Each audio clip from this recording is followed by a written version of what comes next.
श्रीदेवी भागवत प्रथम स्कंद अथा 18वां अध्याय। सज्जनों, सभी को नमस्कार। आज आपको भागवत पुराण में सुखदेव जी के प्रति राजा जनक का उपदेश की कथा सुनाऊंगा। सज्जनों, आप इस कथा को सुनने से पहले इस चैनल को लाइक एंड सब्सक्राइब जरूर करें। भक्ति व आपका कल्याण करें। कथा सुनिए। सुखदेव जी के प्रति राजा जनक का उपदेश। सूत जी बोले, सुखदेव जी को आया हुआ सुनकर पवित्र आत्मा राजा जनक अपने पुरोहित को आगे करके मंत्रियों सहित उन गुरुपुत्र के पास गए। महाराज जनक ने उन्हें बड़े आदर से उत्तम आसन देकर विधिवत सत्कार करने के पश्चात एक दूध देने वाली गौ पर ध्यान करके उनसे कुशल पूछी। सुखदेव जी ने भी राजा की पूजा को यथा विधि स्वीकार किया और अपना कुशल बताकर राजा से भी कुशल मंगल पूछा। इस प्रकार कुशल प्रश्न करके सुखदायी आसन पर बैठे हुए शांत चित्त वाले व्यासपुत्र सुखदेव जी ने महाराज जनक से पूछा, हे महाभाग, मेरे यहाँ आप निष्पक्ष का आगमन किस कारण हुआ? हे मुनिश्रेष्ठ, उस प्रयोजन को बतलाइए।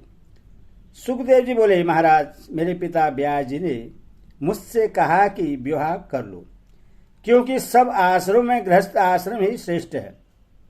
गुरु रूप पिता की आज्ञा को बंधन कारक मानकर मैंने उसे स्वीकार नहीं किया।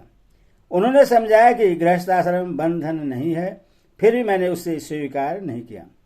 इस प्रकार मुझे सहसयुक्त चित्त वाला समझकर मुनिश्रेष्ठ व्यास ने तथ्य युक्त वचन कहा, तुम मिथिला चले जाओ, खेद न करो। वहां राज जनक रहते हैं। वे याज्ञिक एवं जीवन मुक्त राजा हैं। संसार में विधेय नाम से विख्यात वे वहां निष्कंटक राज्य कर रहे हैं। हे पुत्र, महाराज जनक राज्य करते हुए भी माया के जाल में नहीं बंधते। तब हे परतम, तुम वनवासी होते हुए भी क्यों भयभीत हो रहे हो? वो निर्वश्रेष्ठ विधेय को देखो और अपने मन में उड़ते हुए मोह का त्याग करो। हे महाभाग, विवाह करो, अन्यथा जाकर उन राजा से ही पूछो। वे राजा तुम्हारे मन में उत्पन्न संदेह का समाधान कर देंगे। तदनुसार हे पुत्र, उनकी बात सुनकर तुम शीघ्र ही मेरे पास चले आना। हे महाराज, मैं उन्हीं के आदेश से आपकी पुरी में आया हूँ। हे राजेंद्र, हे अनग, मैं मोक्ष का अभिलाषी हूँ, अतः जो कार्य मेरे लिए उचित हो वह बतलाइए। हे राजेंद्र, तप, तीर्थ, व्रत, यज्ञ, स्वाध्याय, तीर्थ सेवन तथा और ज्ञान, इनमें से जो मोक्ष का साक्षात साधन हो वह मुझे बतलाइए।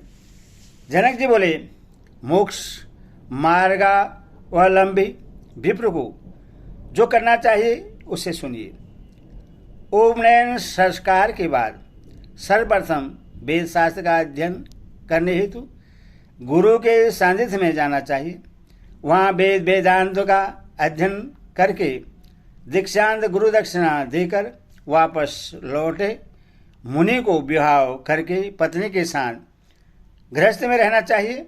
गृहस्थ आश्रम में रहते हुए न्यायोपार्जित धन का अर्जन करें, सर्वदा संतुष्ट रहें और किसी से कोई आशा न रखें। पापों से मुक्त होकर अग्निहोत्र आदि कर्म करते हुए सत्य वचन बोलें और मन वचन कर्म से सदा पवित्र रहें। पुत्र पौत्र हो जाने पर समयानुसार वानप्रस्थ आश्रम में रहें। वहाँ तपश्चर्या द्वारा काम, क्रोध, लोभ, मद, मोह और मात्सर्य इन छहों शत्रुओं पर विजय प्राप्त करके अपनी स्त्री रक्षा का भार पुत्र को सौंप देने के पश्चात वह धर्मात्मा सब अग्नियों का अपने में न्यायपूर्वक आधान कर ले और सांसारिक विषयों के भोग से शांति मिल जाने के बाद हृदय में विशुद्ध वैराग्य उत्पन्न होने पर चौथे आश्रम का आश्रय ले ले। विरक्त हो तो संन्यास लेने का अधिकारी है, अन्य किसी को नहीं। यह वेदवाक्य सर्वदा सत्य है, असत्य नहीं, ऐसा मेरा मानना है। हे सुखदेव जी, वेद में कुल 48 संस्कार कहे गए हैं।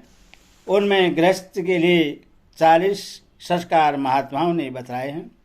मोक्ष के लिए श्रम दम आदि 8 संस्कार कहे गए हैं। एक आश्रम से ही कर्म से दूसरे आश्रम में जाना चाहिए, ऐसा शिष्ट जनों का आदेश है। सुखदेव जी बोले, चित्त में वैराग्य और ज्ञान विज्ञान उत्पन्न हो जाने पर अवश्य ही ग्रह इत्यादि आश्रम में रहना चाहिए अथवा वनों में। जनक जी बोले, हे मानत, इंद्रियां बड़ी बलवान होती हैं, वे बस में नहीं रहती। वे अपरिपक्व बुद्धि वाले मनुष्य के मन में नाना प्रकार के विकार उत्पन्न कर देती है। यदि मनुष्य के मन में भोजन की, शयन की, सुख की और पुत्र की इच्छा बनी रहे तो वह सन्यासी होकर भी इन विकारों के उपस्थित होने पर क्या कर पाएगा। वासनाओं का जाल बड़ा ही कठिन होता है, वह शीघ्र नहीं मिटता। इसीलिए उसकी शांति के लिए मनुष्य को कर्म से उसका त्याग करना चाहिए। ऊंचे स्थान पर सोने वाला मनुष्य ही नीचे गिरता है, नीचे सोने वाला कभी नहीं गिरता। यदि संन्यास ग्रहण कर लेने पर भ्रष्ट हो जाए तो पुनः वह कोई दूसरा मार्ग नहीं प्राप्त कर सकता। जिस प्रकार चींटी वृक्ष की जड़ से चढ़कर शाखा पर चढ़ जाती है और वहां से फिर धीरे धीरे सुखपूर्वक पैरों से चलकर फल तक पहुंच जाती है, विघ्न शंका के भय से कोई पक्षी बड़ी तीव्र गति से आसमान में उड़ता है और परिणामतः थक जाता है, किंतु चींटी सुखपूर्वक विश्राम लेकर अपने अभीष्ट स्थान पर पहुंच जाती है। मन अत्यंत प्रबल है, यह अजेंद्रिय पुरुषों के द्वारा सर्वदा अजय है। इसीलिए आश्रमों के अनुकर्म से ही इससे कर्मश जीतने का प्रयत्न करना चाहिए। गृहस्थ आश्रम में रहते हुए भी जो शांत, बुद्धिमान एवं आत्मज्ञानी होता है वह न तो प्रश्न होता है और न खेद करता है, वह हानि लाभ में समान भाव रखता है। जो पुरुष शास्त्र प्रतिपादित कर्म करता हुआ सभी प्रकार की चिंताओं से मुक्त रहता हुआ आत्मचिंतन से संतुष्ट रहता है वह निसंदेह मुक्त हो जाता है। हे अनग, देखिए, मैं राजकार्य करता हुआ भी जीवन मुक्त हूँ। मैं अपने इच्छानुसार सब काम करता हूँ, किंतु मुझे शोक या हर्ष कुछ भी नहीं होता। जिस प्रकार मैं अनेक भोगों को भोगता हुआ तथा अनेक कार्यों को करता हुआ भी अनासक्त हूँ, उसी प्रकार हे अनग, आप भी मुक्त हो जाइए। ऐसा कहा भी जाता है कि जो यह दृश्य जगत दिखाई देता है उसके द्वारा अदृश्य आत्मा कैसे बंधन में आ सकती है। पृथ्वी, जल, अग्नि, वायु एवं आकाश, ये पंच महाभूत और गंध, रस, रूप, स्पर्श एवं शब्द, ये उनके गुण दृश्य कहलाते हैं। आत्मा अनुमागम्य है, कभी भी प्रत्यक्ष से नहीं होता।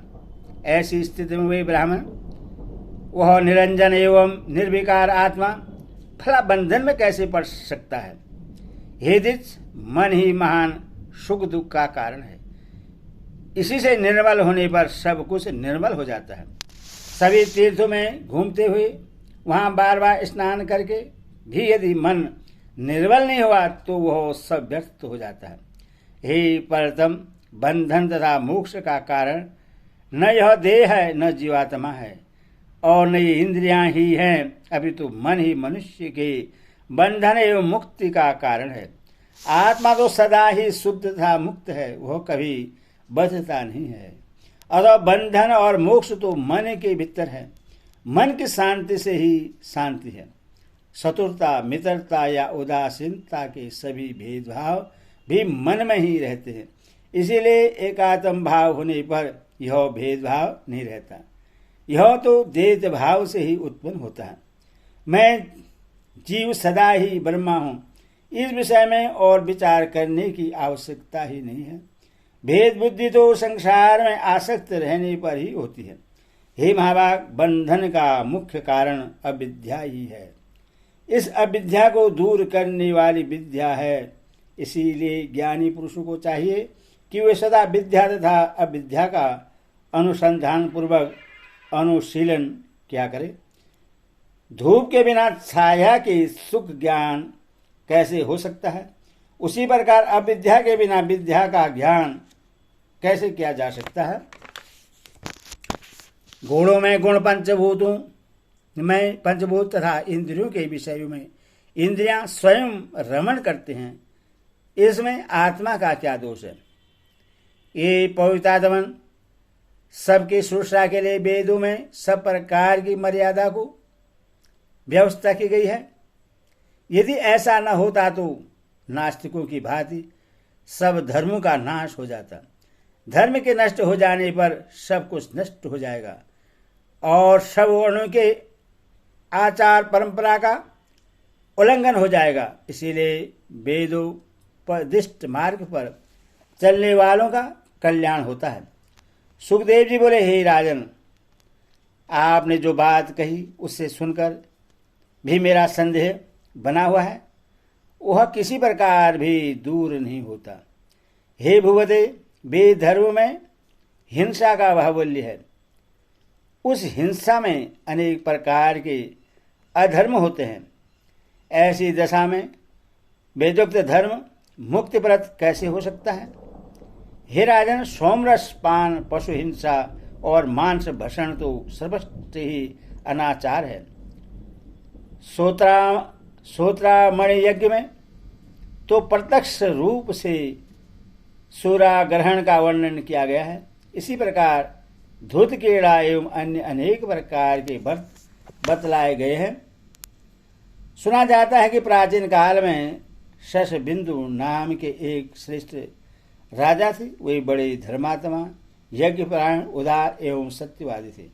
वे धर्मरूपी सेतु के रक्षक तथा कुमारगामी जनों के नियंता थे। उन्होंने पुष्कल दक्षिणा वाले अनेक यज्ञ संपादित किए थे। उन यज्ञों में पशुओं के चर्म से विंध्य पर्वत के समान ऊंचा पर्वत सा बन गया। मेघों के जल बरसाने से चमड़वती नाम की शुभ नदी बह चली। वे राजा भी दिवंगत हो गए, किंतु उनकी कीर्ति भूमंडल पर अचल हो गई। जब इस प्रकार के धर्मों का वर्णन वेदों में है, तब हे राजन, मेरी श्रद्धा बुद्धि उनमें नहीं है। स्त्री के साथ भोग में पुरुष सुख प्राप्त करता है और उसके न मिलने पर वह बहुत दुखी होता है। तो ऐसी दशा में भला वह जीवन मुक्त कैसे हो सकेगा। जनक जी बोले, यज्ञों में जो हिंसा दिखाई देती है वह वास्तव में अहिंसा ही कही गई है, क्योंकि जो हिंसा उपाधि योग से होती है वही हिंसा कहलाती है, अन्यथा नहीं। ऐसा शास्त्रों का निर्णय है। जिस प्रकार गीली लकड़ी के सहयोग से अग्नि से धुआं निकलता है, उसके अभाव में उन अग्नि में धुआं नहीं दिखाई देता, उसी प्रकार ही मुनीश्वर वेदोक्त हिंसा को ही भी आप अहिंसा ही समझिए। रागी जनों द्वारा की गई हिंसा ही हिंसा है, किंतु अनासक्त जनों के लिए वह हिंसा नहीं कही गई। जो कर्म राग रहित तथा अहंकार रहित होकर किया जाता है, उस कर्म को वैदिक विद्वान मनुष्य जन न किए हुए के समान ही कहते हैं। हे द्विश्रेष्ठ, रागी गृहस्थ के लिए यज्ञ में जो हिंसा होती है वही हिंसा है। हे महाभाग, जो कर्म राग रहित तथा अहंकार शून्य होकर किया जाता है वह जितात्मा मोक्ष जनों के लिए अहिंसा ही है। इसे श्रीमद् भागवत महापुराण अष्टादश शास्त्रां सहितानां प्रथम स्कंदे शुकाय जनकोपदेशवर्णम नाम अष्टादशो अध्याय। बोलो माता की जय।